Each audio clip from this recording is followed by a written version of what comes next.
예, 안녕하십니까. 자, 이제 15장의 네트워킹에 대해서 여러분들과 같이 공부를 해보도록 하겠습니다. 자, 네트워킹. 자, 여기 듀크가 지금 이쪽과 이쪽을 연결하기 위해서 소켓을 이렇게 들고 있는데요. 이제 네트워킹에 관한 이야기는요, 사실은 굉장히 광범위해져 버렸습니다. 즉, 무슨 이야기가 되냐 하면, 결국엔 네트워킹이란 얘기가 바로 뭡니까? 컴퓨터 플러스 통신이에요. 컴퓨터와 통신의 만남은 사실은 우리들의 생활을 엄청나게 바꾸어놨고, 이것으로 결정적으로 탄생하게 된 게 이제 인터넷이라고 하는 놈이 탄생을 하게 되는 것이죠.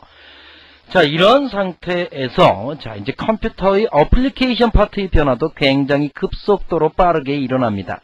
자, 컴퓨터가 과거에는 그냥 정보의 저장소였다가 통신이 합쳐지니까 정보의 저장소들이 합쳐진 거야.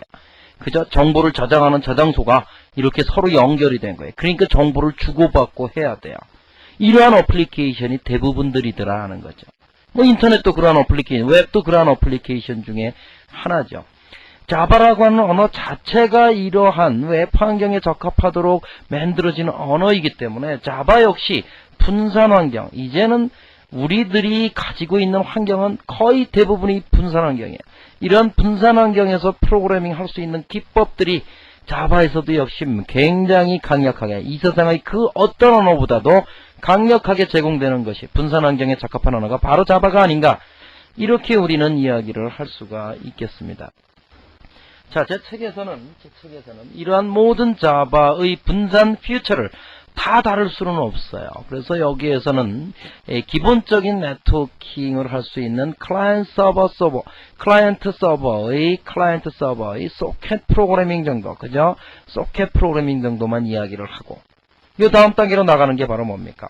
이제 네트워크상의 객체들끼리 통신하는 RMI 방법, 그죠? Remote Method Invocation 방법. 조금 더 나가면, 그죠? 그러니까 이거는 분산 객체의 메소드를 인보케이션 한다는 의미고, 좀 더 나가면 분산된 객체를 자유자재로 사용할 수 있는 환경이 있지요. 표준화된 환경, 코바 환경, 그죠?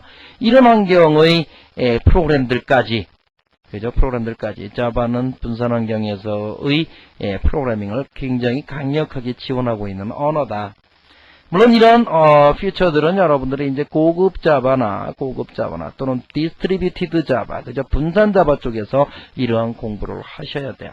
그래서 제가 이제 이 과목이 다 끝나면 마지막에 자, 선사에서 현재 자바와 연관된 교육 과정이 굉장히 다양하게 나와 있는데 그 교육 과정을 소개해 드리려고 그래요.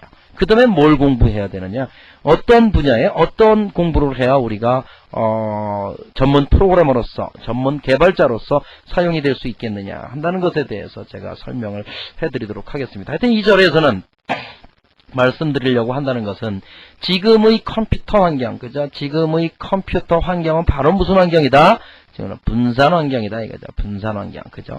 그러니까 분산 환경에서 지금 우리가 짜려고 하는 프로그램들은 대부분 스탠드얼론으로 하나의 컴퓨터에서 지지고 복구하는 이런 형태의 프로그램들이 아니고, 100% 없다 이렇게 얘기할 수는 없지만 대부분 네트워크로, 인터넷으로 이러한 연결된 상황에서 사용될 수 있는 소프트웨어다. 게임을 하는 프로그램이라든지 주식 시세를 보는 프로그램이라든지 어떠한 소프트웨어든지 대부분 분산 환경의 프로그램이 아니겠느냐 하는 거죠. 그러니까 우리는 이 책에서 네트워킹 부분에서는 이러한 분산 환경에서의 프로그래밍을 위한 기초 지식을 여기에서는 반드시 익혀야 되겠다 한다는 것이죠. 그래서 15장에서 주로 할 이야기가 일단 네트워크 시간은 아니지만 자바 언어 시간이지만 네트워킹의 개요, 네트워킹에서 사용되는 용어들, 네트워킹의 레이어들, 이런 것들에 대한 간략한 소개를 해봐야 되겠다. 그것과 자바에서는 이미 이러한 네트워킹을 하기 위한 클래스들을 많이 제공하고 있는데 그 패키지를, 그러한 클래스들을 java.net 패키지로 묶어버렸어요. 이 패키지에는 어떠한 클래스들이 있는가. 다음 15.2절에서는 인터넷의 주소를 자바에서 바로 사용할 수 있는 방법이 없겠느냐. 주소와 URL을 사용할 수 있는 클래스들을 설명을 하겠습니다. 15.3절에서는 자바에서 지원하는 TCP 소켓과 UDP 소켓, 데이터그램 소켓, 그죠? 이 두 개에 대해서 15.3절과 4절에 대해서 설명을 하도록 그렇게 하겠습니다. 자, 이렇게 해서 네트워킹에 관한 이야기를 할까 합니다. 자, 그러면 우선 15.1절에 네트워킹의 개요와 java.net 패키지에 대해서 살펴보도록 하자. 자, 우리가 프로그램을 짜는 사람들 입장에서 한번 생각을 해보죠. 자, 프로그램을 짜는 사람들 입장에서 생각할 때 이 프로그램과 상대방 컴퓨터에 있는 또 다른 프로그램이 통신을 한다면 사실은 이 컴퓨터와 궁극적으로 이 컴퓨터가 네트워크에, 여러분들 컴퓨터 지금 대부분 네트워크로 연동되어 있죠. 집에서 ADSL을 쓰시든지 아니면 뭐 학교나 회사에서 네트워크를 쓰면 제일 뒤에 보세요. 회색의 그 카테고리 5 그 네트워크 라인이 연결되어 있는 걸 보실 수 있을 거예요. 물론 무선 네트워크도 있지만 어찌됐든 이거를 통해서 정보가 왔다리 갔다리 해야 돼요. 그렇지만 우리가 프로그램을 짤 때 이것이 네트워크의 실제 포트, 라인 뭐 등등등 하드웨어적인 구조를 다 알고 프로그램을 해가지고 뭐 하드웨어적으로 몇 번째 포트에 어떻게 정보를 집어넣고 어떻게 읽어오고 이렇게 프로그램을 짠다면 아마 프로그램 못할 거예요. 그럼 어떻게 해야 돼? 자바는 사용자가 네트워크의 세부 구조, 네트워크의 세븐 레이어가 어쩌고 저쩌고 이걸 모르고서도 네트워크의 기능을 편리하게 사용할 수 있는, 네트워크의 기능을 편리하게 사용할 수 있는 기능들을 java.net 패키지로 제공을 하고 있어요. 우리는 이 net 패키지에 있는 클래스를 어떻게 사용하는 것만 알고 그 클래스에는 어떠한 메소드가 있는 것만 알고 네트워킹하는 프로그램을 짤 수 있다는 얘기예요. 그래서 사용자는 이 java.net 패키지에서 제공되는 클래스를 이용해서 네트워킹 관련 프로그램을 작성하면 된다는 거죠. 그죠? 다른 건 알 필요 없다는 거죠. 자, 그러면은 그러한 용도를 일단 우리가 네트워킹에 대한 기본적인 지식은 좀 알아야 되겠다 한다는 것에 의해서 네트워크에 대한 기본적인 지식에 대해서 이야기를 하죠. 일단 네트워크에 대해서 알려면 인터넷의 표준 프로토콜인 TCP/IP, 사실은 TCP라고 하는 것은 전달 계층의 트랜스미션 컨트롤 프로토콜이고요. IP는 인터넷 계층의 프로토콜이에요. 이것을 인터넷의 표준 프로토콜로 선택을 했죠. 그죠? 그래서 TCP/IP라는 게 뭐냐 이거죠. 그래서 TCP/IP는 프로토콜이다. 네트워크로 연동되기 위한 상호 연동 방법을 정의한 규약이다. 이미 여러분들이 인터넷과 연동이 되고 있으면 여러분들 컴퓨터는 TCP/IP를 서포트를 하고 있어요. 그래서 인터넷의 표준 프로토콜이다. 그래서 이것을 네트워크의 7레이어가 아닌 이것을 4개의 기능 계층으로 이렇게 나누어서 볼 수 있어요. 그죠? 4개의 기능 계층으로. 그래서 대부분의 통신 응용 프로그램들은 응용 계층에서 사용이 되는데 우리가 웹에서 HTTP 하고 쓴다 이거죠. 그죠? HTTP 하고 쓴다. 이게 바로 뭐냐 이게. 이건 바로 응용 계층에서의 웹을 쓰는 거예요. 그죠? 그 응용 계층에서 쓰기 위한 프로토콜이에요. 그럼 이놈이 결국에는 TCP나 IP를 거쳐서 결국에는 뭐예요? 네트워크 하드웨어를 거쳐서 다른 컴퓨터의 또 레이어가 있겠죠. 그걸 거쳐서 그 프로그램하고 통신을 하는 거예요. 사실은 우리가 프로그램을 짤 때는 이쪽은 몰라도 된다라는 거죠.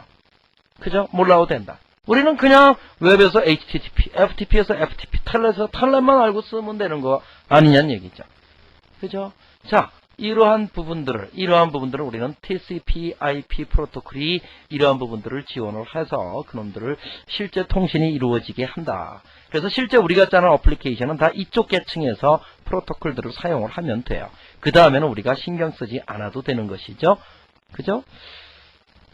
자, 그게 바로 TCP고. 그런데 이제 자바에서는 이제 통신 방식을 TCP 방식과 UDP 방법으로 이렇게 2개를 서포트를 하고 있어요.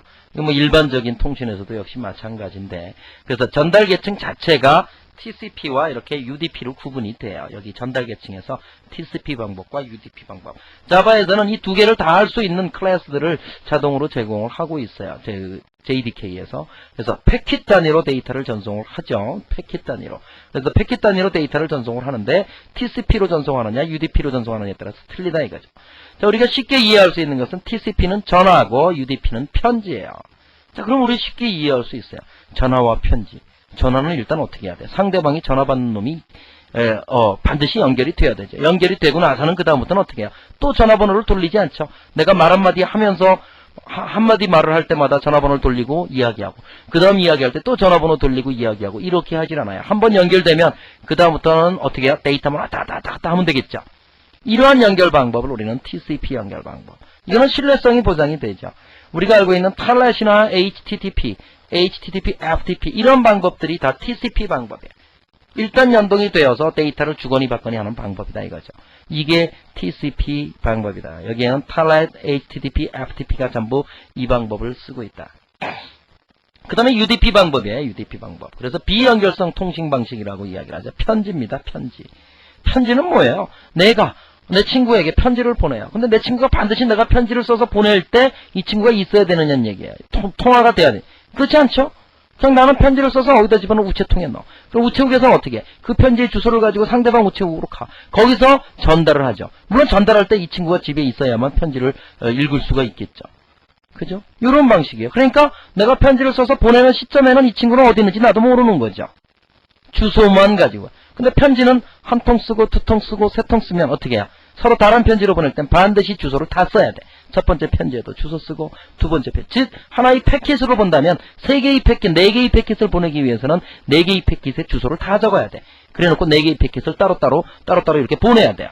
근데 연결성에서는 어떻게 해요? 네 개의 패킷을 보내려면 일단 연결만 하면 그냥 네 개의 패킷을 쫙 보내기만 하면 얘는 무조건 가는 거야. 일로. 연결이 돼 있으니까. 그죠? 그러니까 이게 더 훨씬 신뢰성이 보장이 되고 이것은 모든 패킷이 목적지 주소를 가져야 되고 신뢰성이 좀 낮죠. 그렇지만 장점은 뭐예요? TCP보다 항상 연결되어 있는 게 아니니까 네트워크의 부하가 덜하죠. 덜 걸려요. 어떤 테스트가 있어요? 여러분들이 핑 테스트 하는 경우가 있어요. 핑이 뭡니까? 유닉스 같은 데서 도스에서도 돼요. 그래서 도스에서도 C에 루트에서 핑하고 상대방 주소를 치세요. www.hollywood.com hollywood.com 하고 핑 테스트를 해보면 어떻게 하냐면 내 컴퓨터가 패킷을 자동으로 만들어가지고 이 hollywood.com에게 이놈을 계속 보내요. 네트워크를 통해서. 보내면 hollywood.com은 핑으로 들어왔으니까 그걸 받고 나서 다시 나한테 어떻게 해요? 리플라이를 줘요. 그죠? 리플라이를 줘요. 그러면 이 컴퓨터가 살아있구나. 지금 가동 중이구나 하는 걸 알 수 있어요. 여러분들 한번 해보세요. PING MS-DOS에서 됩니다. 그죠? PING 해가지고 상대방 주소를 치면 이게 패킷을 날린다, 이게. 패킷을 날릴 때마다 주소를 가지고 날리고, 또 그 다음 패킷 날릴 때마다 또 주소 가지고 날리고, 이렇게 해서 계속 날려요. 컨트롤 C를 누를 때까지. 그죠? 여기에도 많은 옵션이 있긴 있지만, 하여튼 이런 식으로 해서, 하는 방법이 바로 UDP 방법이다. 자, TCP와 UDP 방법 구분할 수 있겠죠. 연결이 된 상태에서 데이터를 주고받는 것하고, 연결이 되지 않는 비연결 상태에서 데이터를, 주소를 가지고 주고받는 것의 차이, 주소를 UDP 방법에서는 보낼 때마다 주소를 지정해야 되죠. TCP는 한번 연결되면 더 이상 주소를 보낼 필요 없이 데이터만 보내면 되겠죠. 자, 그 다음에 소켓이라고 하는 놈이 있는데요. 이 개념을 알아야 되는데요. 자, 컴퓨터가 연결된 컴퓨터의 끝점, 전기의 소켓과 유사하다. 그렇게 보시면 됩니다. 자, 여러분들은 어떻게 보시면 돼요? 자, 뒤에 컴퓨터 뒤에 이렇게 보면 여기 이제 LAN, 네트워크 라인이 이렇게 꽂혀 있어요. 요게 소켓이다. 예, 그렇게 보세요. 요게 소켓이다. 그죠? 요게 소켓이다. 그러면 이 소켓은 여기에 이제 실제 라인이 이렇게 이제 연결되는 거죠. 그래서 정보를 송신한다는 얘기는 이러한 소켓에 보낼 정보를 라이트만 하면 돼. 그죠? 소켓에 정보를 라이트하면 연결돼 있으니까 이 라인을 통해서 가지 않겠느냐 이거죠. 정보를 수신한다는 얘기는 어딘가 이 라인을 통해서 정보가 들어왔겠죠. 여기서부터 읽으면 돼. 리드하면 돼. 라이트 할 땐 라이트, 리드 할 땐 리드만 하면 돼. 그래서 이러한 TCP/IP 소켓에는 TCP 소켓과 UDP 소켓이 있어요. TCP는 아까 말대로 서로 연결이 되어 있는, UDP는 연결되지 않은 이런 상태의 소켓이라고 보시면 되죠. 자, 전기의 소켓이라고 보시면 돼요. 그런데 전기의 소켓에 보니까 전기의 콘센트죠. 전기에는 이러한 이제 콘센트가 있어요. 여기 구멍들이 이렇게 나 있죠. 그래서 여기에다 뭘 꽂아? TV. 여기에다 뭘 꽂아? 전축. 전축이라는 말 안 쓰지 요즘은. 오디오. 그죠? 오디오. 여기에 대리미. 여기에 뭘 꽂아? 뭐 세탁기를 꽂아요. 자, 이것은 하나의 라인을 통해서 되어 있어요. 하나의 전기 라인을 통해서. 그죠? 자, 이 개념이 바로 뭐다? 포트의 개념이다. 포트의 개념이다. 이렇게. 이 전체는 하나의 소켓이라고 보시고, 그죠? 이걸 하나의 포트의 개념이다라고 보시면 돼요. 포트. 즉, 하나의 소켓에는 이러한 포트가 여러 개 있을 수 있어요. 자, 어떤 경우를 보시면 돼요? 어떤 경우를 보면 돼요? 어떤 경우? 자, 다시 깨끗하게 해놓고. 자, 여러분들 컴퓨터에 뒤에 네트워크 라인 한 라인밖에 없어요. 두 개 꽂히는 경우가 없어요. 서버 컴퓨터가 아니면. 서버는 두 개, 세 개, 네 개까지 꽂아요. 네트워크 라인을. 그죠? 그렇지만 여러분들 PC 하나가 꽂혀 있어. 근데 여러분들 모니터에는 뭐가 떠 있어? 여러분들 모니터에는 익스플로러가 지금 미국의 헐리우드하고 연결돼 있고, 여기에는 텔넷으로 뭐하고 연결돼 있고, 그죠? FTP로 다른 컴퓨터하고 파일을 주고받고 있고. 익스플로러에서 요청한 데이터는 반드시 익스플로러로 들어와요. 익스플로러에서 요청한 데이터가 텔넷 창에 뜨면 어떻게 돼? 이거 엉망되는 거지. FTP 역시 마찬가지죠. 근데 라인은 하나란 말이에요. 그죠? 라인은 하나란 말이에요. 그러면 결국엔 무슨 얘기예요? 라인이 익스플로러 라인이 따로 있고 텔넷 라인이 따로 있고 FTP 라인이 따로 있는 것이 아니고 라인은 하나단 얘기죠. 그러면 어떻게 돼? 무슨 결론에 도달할 수 있어? 이 라인을 통해서 들어오는 들락날락하는 정보들은 다 뭘 가지고 있어? 포트 번호를 가지고 있어요. 그래서 요놈은 포트를 80번을 쓴다. 요놈은 포트를 뭐 50번을 쓴다. 요놈은 포트를 127번을 쓴다. 이렇게 가정을 하재. 이미 뭐 FTP나 탈넷이나 이런 건 포트가 정해져 있지만, 그러면 80번 포트를 통해서 들어오는 정보는 골로 가겠다는 얘기예요. 또 여러분들은 익스플로러를 어떻게 해? 여러 개 띄워요. 익스플로러. 그죠? 요 익스플로러 다 틀려요. 여기서 요청한 정보는 이 익스플로러로 들어와요. 여기서 요청한 정보는 일로 들어와야 되고, 그것도 역시 서로 다른 포트 번호로 가질 수밖에 없지 않느냐. 그게 바로 포트단 얘기죠. 이게 논리적인 얘기예요. 포트는 물리적으로 눈에 보이는 것이 아니고, 사실은 소켓은 논리적인 의미죠. 물리적으로 보이는 건 네트워크 라인일 뿐이지. 그래서 하나의 이 컴퓨터에 다수 개의 네트워크 관련 프로그램을 서로 다른 포트를 사용해서 동시에 실행시킬 수 있다. 사실 동시에 실행시킬 수 있다. 실제 네트워크 라인 하나밖에 없는 것이죠. 논리적인 개념이에요. 그래서 포트를 2의 16승계까지 쓸 수 있어요. 그래서 포트 번호로 16비트를 써요. 그래서 여러분들 가끔 어느 사이트에 가보면 사이트 이름, 그죠? http 땡땡 슬래시 뭐 있고 뒤에 땡땡 번호가 붙는 경우에 이게 바로 뭐야? 포트 번호다. 이게 바로 포트 번호다. 그래서 8088 뭐 이런 포트가 이렇게 붙을 수가 있어요. 아시겠죠? 그죠? 아시겠죠? 자, 이러한 포트 번호. 우리가 소켓과 포트의 개념을 여기서 아셔야 된다는 얘기를 하고 있는 것입니다. 자, 그러면 이제 java.net 패키지에는 어떠한 클래스들이 있을까? 그래서 java.net 패키지를 보면 역시 오브젝트 클래스의 하위 클래스로 되어 있습니다. 그래서 여기에는 컨텐트, 이거 T자는 또 어디로 갔어? 컨텐트 핸들러, 데이터그램 패켓, 데이터그램 소켓. 이게 다 이제 UDP 프로그램하고 UDP 소켓하고 연결이 된 건데요. 데이터그램 소켓 IMPR 뭐 이런 것들이 있고, INET 어드레스 클래스가 있고, 서버 소켓, 요 클래스가 바로 이제 소켓, TCP, 그죠? TCP 기반의 통신을 하기 위해서 쓰는 거야. 그 다음에 URL. 이 URL은 뭐예요? Uniform Resource Location 해가지고, locate 해가지고, 이건 웹과 연관된 거죠. 웹의 주소와.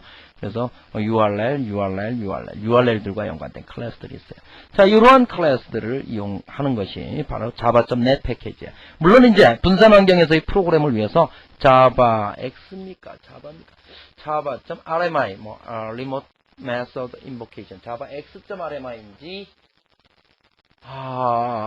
제가 지금 사전을 잠깐 보면 어떻게 되어 있나요? 언뜻 찾을 수가 없네. 하여튼 RMI는 또 이렇게 이제 RMI로 되어 있고요. 또 다른 이제 뭐 코바 같은 건 또 코바 패키지가 따로 있어요. 그죠? 그래서 자바죠. 하여튼 이런 것들과 연관된 패키지들이 기본적인 네트워크 기능과 연관된 것은 java.net 패키지를 가지고 프로그램을 주로 해야 될 것이다. 자, 여기까지 설명을 했습니다. 그래서 15.1절에서는 네트워킹의 개요와 java.net 패키지. 자, 책에 356페이지, 357페이지, 358페이지에 걸쳐서 제가 이것을 다 설명을 하고 말로 써놨으니까 여러분들 반드시 읽어보도록 하십시오. 자, 15.2절에서 뵙도록 하겠습니다.